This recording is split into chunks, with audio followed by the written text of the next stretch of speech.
All right, take questions for Coach. Davide here in the middle on 2, third row. Blue jacket in the middle. Hi, Coach. Davide Chinellato with the Gazzetta from Italy. How do you prepare for a game like this? Meaning, you have the championship at stake. Is it an extra motivation for you guys, or you keep it in the back in your mind and just face the Celtics like you did in Game 5, for example? Well, the guys all know what's at stake, and it's a great opportunity. So, as a coach, you try to help prepare the guys mentally for what's coming.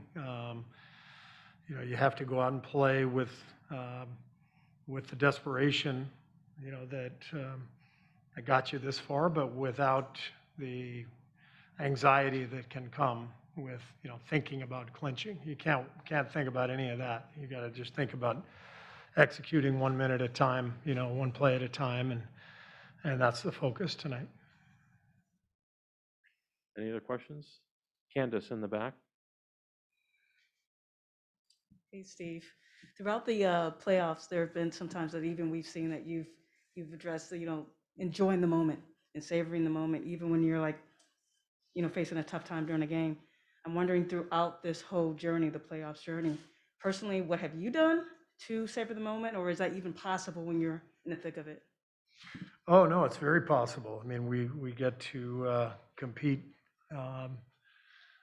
in basketball on the biggest stage on earth. That's a lot of fun.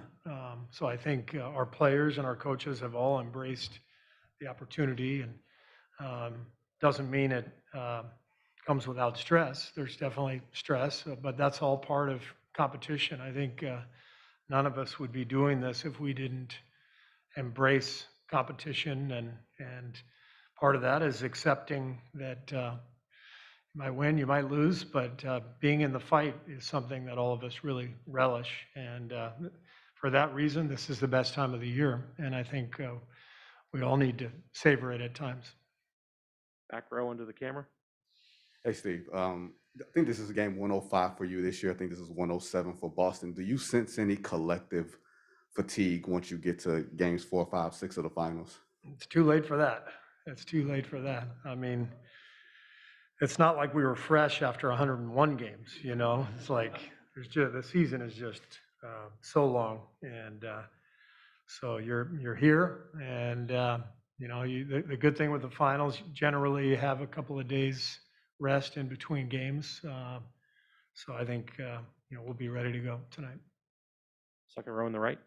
Steve, it seems like Steph has faced more defensive coverages than anybody in history. What has it been like to see him kind of figure that out as the series and as his career goes on? Yeah, I mean, he just absorbs it. He never shows too much emotion. He absorbs what's happening on the floor, and then kind of deciphers it and figures out ways to attack it. And that's something we do, in between games during the season or during a series. We sit down and try to think about different ways to attack certain coverages, and that's all part of it. But Steph does it in a very even-keeled manner. He understands people are going to throw everything at him, and he embraces that. Any other questions for Coach? All right, thank you. Thanks.